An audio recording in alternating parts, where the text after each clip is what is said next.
हर कामना बने रहलुए कोइलरी कामना बने जास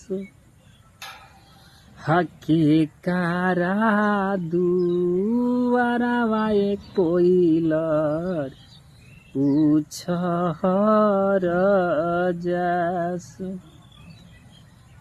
हर अयोध्या बने रहलुए कोइलरी गिरिजा बने जास हारू दिला बाबा दुआरावाए कोइलरी आउ छहर जास रुदिल बाबा दुआरावाए कोइलरी छहर जास।